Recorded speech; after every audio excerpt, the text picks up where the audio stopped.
Myles is here for comfort foods. And while this product, I believe, used to be direct to consumer, now it is not available direct to consumer. And you've changed the format of it. You've moved away from Etsy and you've changed the whole structure. So I'm excited to learn more about what you guys are doing and share with our loyal listeners what comfort foods is. Yes. For those tuning in that are not familiar with it, it's mac and cheese. So, Myles, Thank you, welcome. Justin. It's a pleasure to be here. I'm excited to tell you the story, the ups and downs, and really just have some fun. I, I'm with you because I think every story is so unique, and each founder has had a different journey, both in the way they get there, what they do when they are there, and then sort of the pivots and the different challenges that come up that need to be taken. Um, and I think it's important to share those things because it's the things that are challenging, the failures that we make that enable us to be the founders and innovators that we are today. So, first, just tell us a little bit about yourself. Why mac and cheese, and why a better for you mac and cheese? Yeah, so it's funny, when I first thought of this, the intention was always just make food how food should be made and how I ate as a kid. And so for me, growing up, the dinner table was like the place to be in the household, like the best place. It's where all my most fond memories had, from the setting the table to the eating to even just cleaning up. I mean, it's all those small moments really had an impact. And so as I got older, I wanted to relive those memories through the food that I used to eat. And for us, comfort food was like the best. It was Southern inspired collard greens and chicken and sweet potatoes, and the mac and cheese was like a big part of that plate. But when I got older, I would look at what was considered mac and cheese in the market. I won't name names, but there's certain staples out there that I look at like, that's not mac and cheese.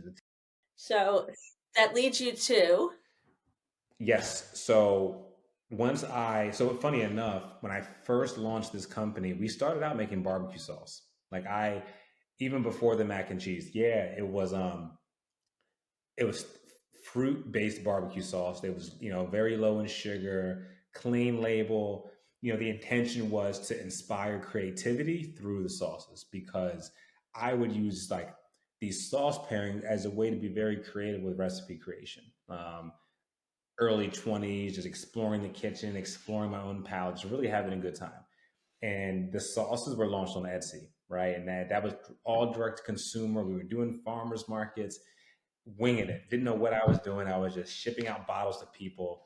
And it got to a point where we were getting into retail, but very, very low key local retailers. And didn't know how to grow beyond that, right? But then it got to a point where I would go to farmers markets and I'm like, no one's buying barbecue sauce at 9 a.m. on a Tuesday. So I would sit there bored and I would notice that people would buy things that they could eat either right on site or go home and warm up. And that's when it clicked and I went, I should make food that people can pair with my sauces. And mac and cheese, I would bring to the market. I pair it with my buffalo sauce and it was a hit. People are like, I need this mac and cheese all the time. And that's why I pivoted to making the mac and cheese. wow, that's amazing. So tell me a little bit about this recipe. I mean, you don't have to give away any secrets, but I'm curious, as a clean label and better for you mac and cheese, what does that look like? It's funny. I always tell folks, hey, this is not a healthy mac and cheese because it's got cheese, it's got butter, right? But there are no ultra processed ingredients. I approach this as I would approach any recipe in my kitchen. What ingredients am I going to use that people can read and understand? No, nothing that's got like five syllables. And that was how I dedicated this company to make, hey, whatever we make, it's got to be all natural.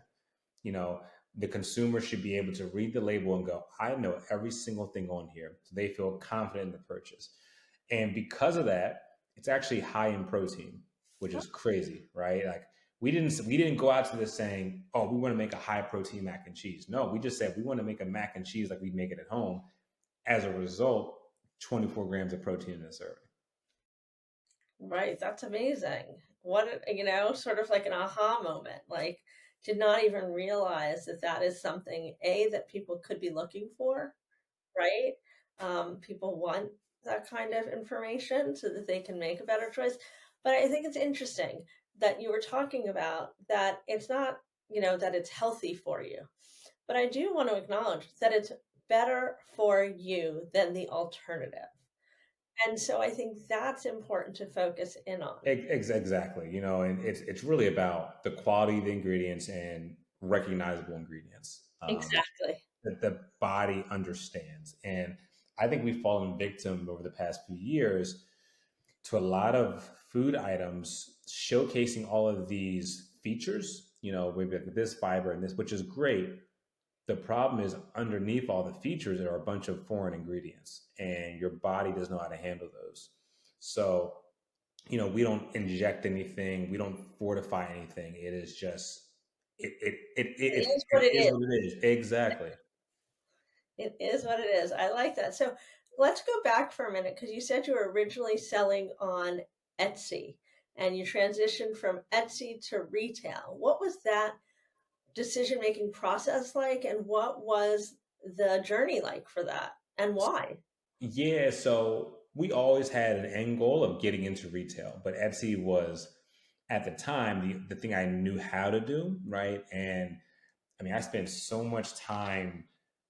I have like nightmares of wrapping bottles of barbecue sauce with bubble wrap and putting it in the box and shipping it out, and then hearing that the bottle broke in shipment, and we did that for years. And so when I was going to transition to mac and cheese, I knew shipping frozen was going to be very hard and very expensive. Um, we dabbled, we tried various solutions, but nothing was economically possible for the consumer. But like I said, and the retail was always the end game. I just didn't know how complicated retail was. So Mhm. on the direct to consumer side, you're battling against the cost of advertisements. You're battling against consumers being naturally scatterbrained online, which means it's hard to grab their attention, right, and keep it. But Mhm. now your challenges in retail are of massive scale because now you're dealing with distribution relationships, retailer relationships, and now your consumer is so far removed from you, it's hard to communicate. Where direct to consumer, I can do an ad and I know if the person clicks on the ad and goes to my page, if they check, I can see their journey. But when I ship my product out to retail, it goes to like a black hole. And Wow. I have no idea who's walking down the aisle and seeing the product, who's picking it up. That transition is probably one of the biggest challenges that I continue to face today. Wow, I can imagine. And I mean, it seems like, there's always going to be a challenge, whether you're shipping it and wrapping it, and then there's broken glass. And if you're shipping it and it's perishable, right? So when you move to from, something that was more shelf stable to something that was perishable, what was that like? Very tough because now, like, it's getting more expensive because now you're dealing with ice packs and insulated shippers, right? And you're putting your trust in the hands of the shipping company even more because you're selecting a 2-day ship window, you're paying for it. If there's a delay, there's literally nothing you can do about it, right? And now the customer is getting it and the product is spoiled. Now you're reshipping it, you're trying to get a refund. It creates just a whole mess. And because it's so more expensive and the consumer has to pay more, now you have to justify the higher price point, which means you have to build a bigger brand awareness. So, talk to me. Like, what was it like? You started this company. Let's go back to the beginning. I know it's personal for you. I know it was based on sort of family, and what you created. And I often talk about cultural competency and the role that culture plays in food, Yeah. because there are a lot of foods that traditionally people have eaten over years. They make them feel nostalgic, but they're not necessarily healthy. And so people have tried to adjust them, for their and make create a 2.0 version. so Sure. that, it's better for you in this day and age. And with people's intolerances and allergies and all sorts of things, they're being a bit more mindful to that and just being healthy. Yeah. I love that, this is sort of the root of where you came from Hmm. on this, right? And I think it's important because we always want to improve what we're doing and we always want to create better solutions and make it more accessible to folks. Yeah. Um, Fully agree. yeah, and I think there's so many different kinds of foods that traditionally, I mean, have not been so healthy, and maybe they're not going to be perfect, but they're going to be the better choice. You have yours, or one that's with saturated things and all sorts of things, right? I don't want, I was trying to go away from saying the name, so all of a sudden I was going to name ingredients, and that just seemed like a bad idea because I don't have a box in front of me. So I don't, but you get my point. My point is that you just want to make an informed choice. Yep. You want to be confident about that choice, right? And a lot of times it's emotional. I'm an emotional eater. And so, you know, I want to make sure that whatever I'm putting out into the world fits from a nutritional standpoint, but also fits from a emotional standpoint. Something that's reliable and something that your soul can feel good about eating, right? We always say that our mac and cheese is like a break from the chaos, right? Where like things are crazy in your life and you just need a break. You don't have to go off the deep end and eat, name the food, a bowl of some boxed XYZ that's going to be, yeah, exactly. And listen, I have been, and nostalgia's big. I grew up on Frosted Flakes, and there have been times where I was in a mood, yeah, and I would eat 3 bowls of Frosted Flakes, and I'm like, oh my God, what have I done? Right? I want to eliminate that oh my God, what have I done part. Yeah, no, and I think that that's really inspirational too. And I think it's achievable when we think about it as a better option, when we're not trying to create something that's going to be completely different. Because then I think it just needs a new category, right? Like if it's not actually mac and cheese, like then we just create something else, right?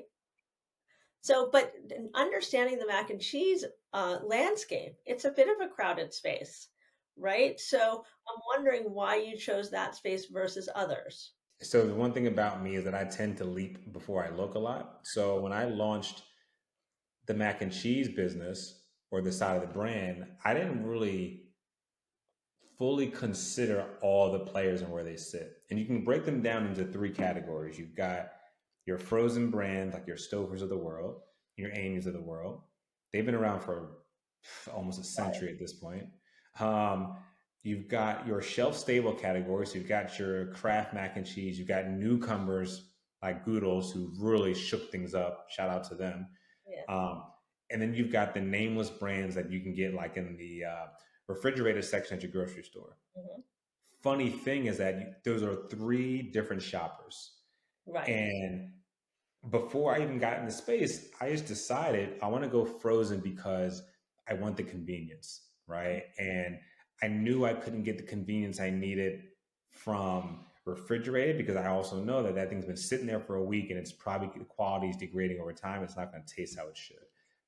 Definitely not in the box section because I'm like powdered cheese is not real cheese, and I was like, I can't go that route. So I went frozen, and then when I got into frozen, I realized how complicated and crowded it is. It made me really think through how do I carve out my own lane in that category. Hmm. And so, It's a continued challenge. So one of the things is leaning really heavy onto what we stand for, not necessarily just the product itself. so you're saying Because when you your product is a direct correlation to your values and Exactly. your ethos. And exactly right. And people now buy brands more than products, right? Hmm. People buy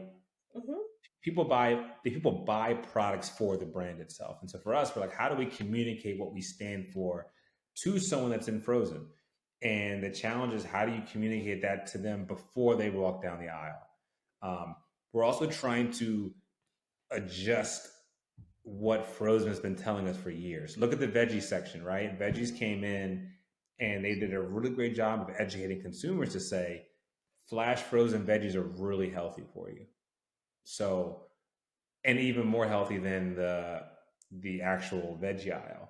So now it's like, how do we tell consumers that frozen meals can be just home cooked meals that are frozen? And I think you also tapped on something as I was listening to you, and you're like, our ethos. So your values on what you're building, what you're putting into your food, how you're treating your employees, the kind of culture you create. I think that all goes into your ethos. And I think people do want to support a brand that, just is doing it in a way that is holistic. And I don't mean that word in that holistic way, but in the way that, you're thinking about it from the minute you go to the shop, from the minute you come into the office, wherever you work, with your colleagues and how you're interacting and how they're being compensated and, how you're paying for them and the ingredients that you're putting in there. And I think so what you're saying is that like understanding who you are helps you better understand what you're going to produce versus here's a brand and it's a gluten-free brand, but it doesn't tell us anything about the ethos of the family or the person or the business that runs this. So all we know is it says it's gluten-free, but we don't know who they are behind it and what their ethos is and what's important to them that they're going to prioritize. Exactly. Yeah. No, we lead with being genuine, being transparent, and we're a small fish in a big pond. This sector is run by conglomerates, Right. and conglomerates spit out products left and right. So we say, okay, then we need to stand on something that's true, and we're not just a product factory, right? Mhm. We're much more than that. So I know that you're a small company, obviously, as you just said. Tell me about your team. Yes. So funny enough, it's a currently a solo founder run operation with fractional and contractors that work on our behalf. So for instance, we've got a manufacturing partner up in New York. We've got an accounting team. We've got pieces that are not solely dedicated to us because we are so small and we're still trying to make our way through the market. And we don't want to, we don't want to be in a situation where we overstaff early and then we put ourselves in a pretty critical spot. Well, So I think that's like a really smart thing to do from, looking at this as a fellow entrepreneur. You know, having employees comes with more responsibilities.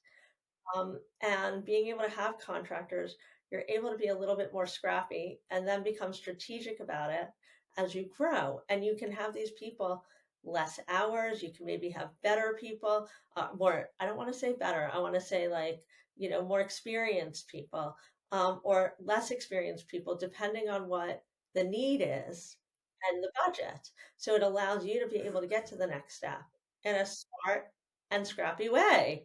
Um, and then as you grow, you can become more strategic about that and figure out how you want to expand. But, the idea of bringing on such a large team, both whether it's responsibility or it's cost, it's all those things, I think can be overwhelming and even a little intimidating and unnecessary.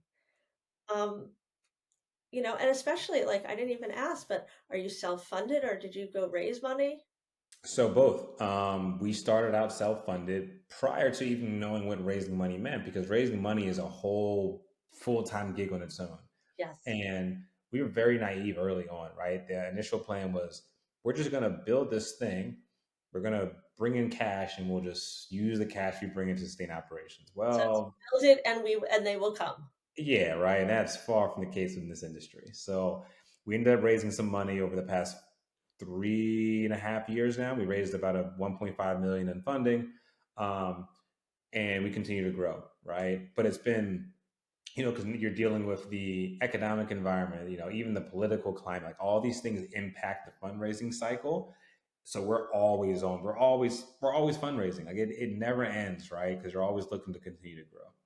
Right. And so, what was your experience prior to this or the skill set that you had that allowed you to be able to go fundraise? I mean, that is an intimidating endeavor and oftentimes very much out of our skill set in some ways. Some people are better at presenting, some people are better at talking, some people are better at being behind everything.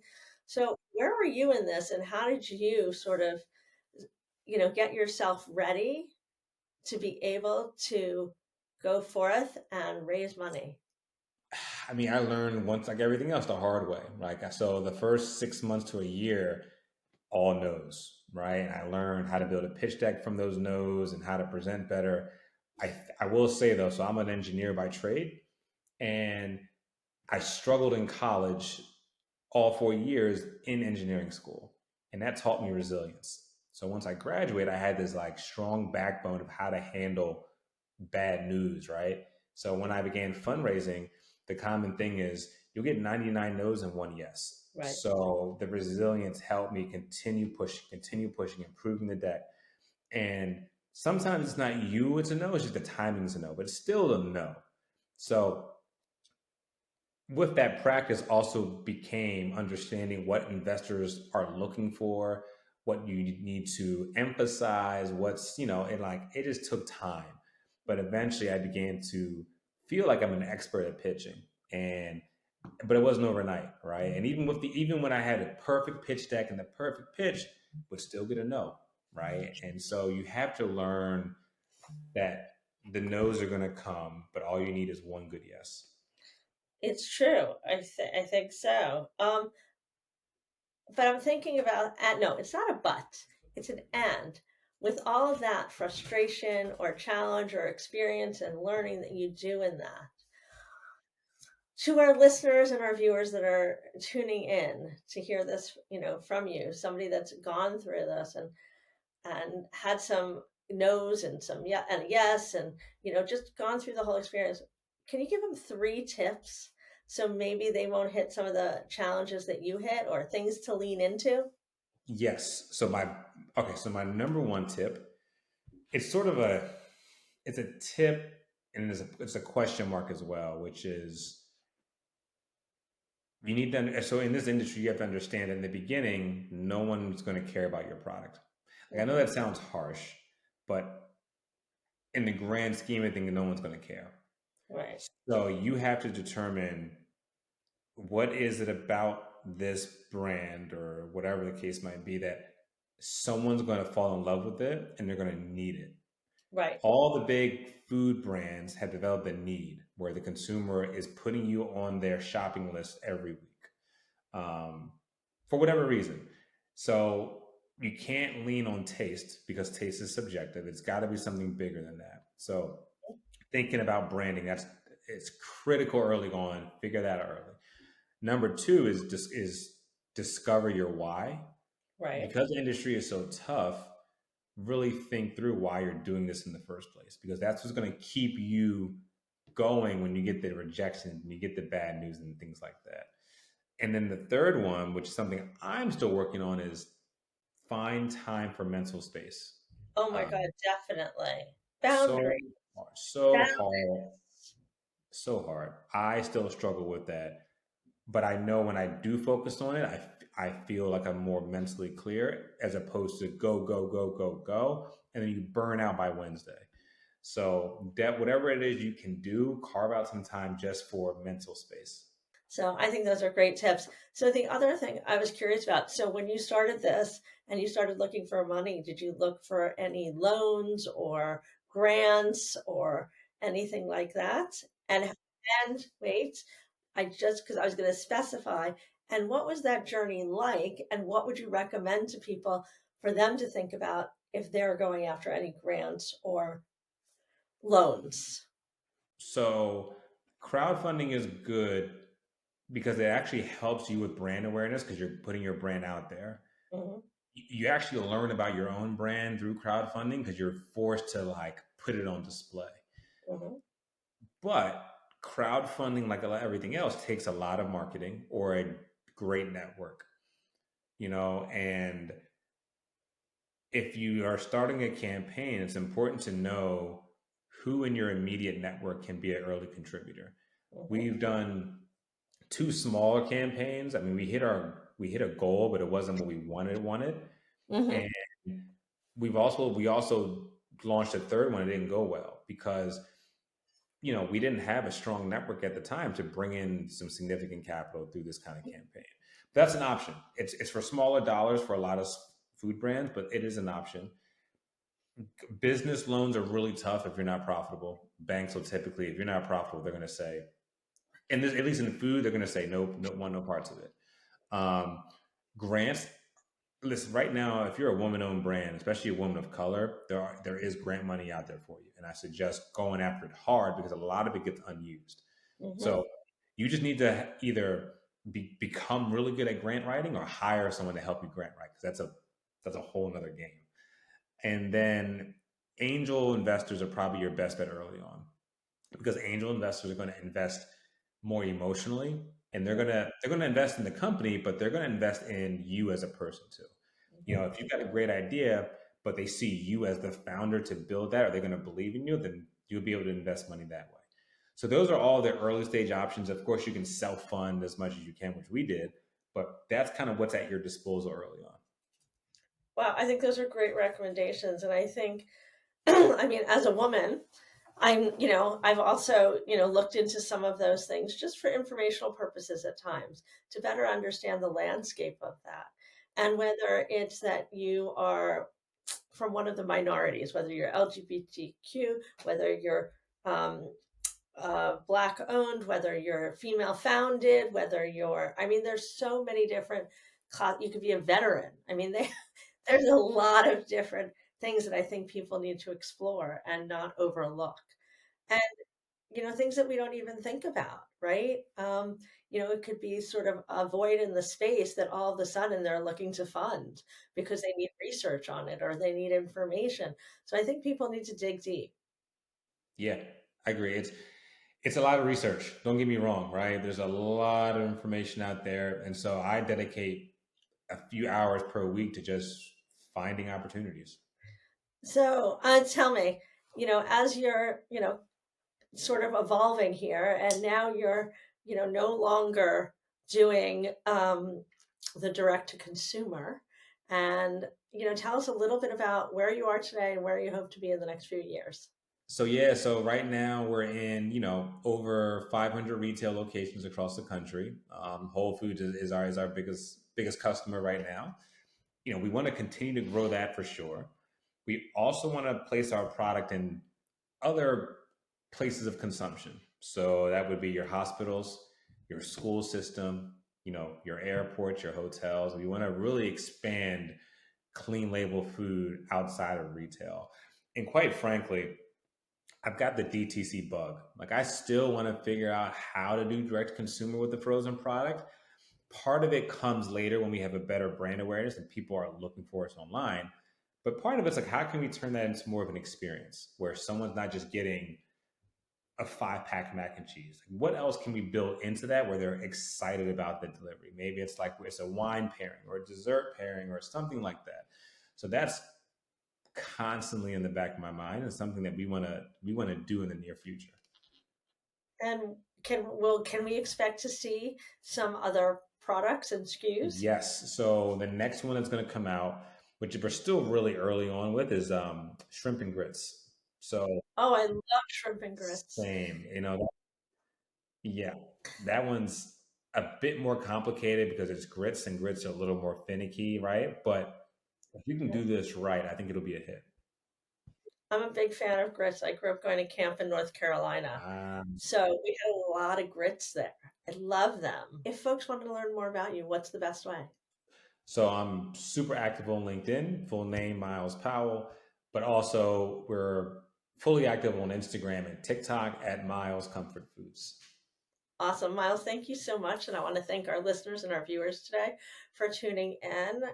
Our family continues to grow, more friends, more community, and it's just so wonderful to see. And it's thanks to our guests like Myles and those folks that are tuning in to learn more, make more informed choices. So if you are listening to us on a podcast, don't forget we can also be viewed on our YouTube channel at Essential Ingredients. And if you want, follow us on Instagram at essential.ingredients. And we want to hear from you. We want to hear what you liked, what questions you have, whether it's for Myles or for me, so we continue the conversation. Thank you, Myles. Of course, it's been a pleasure.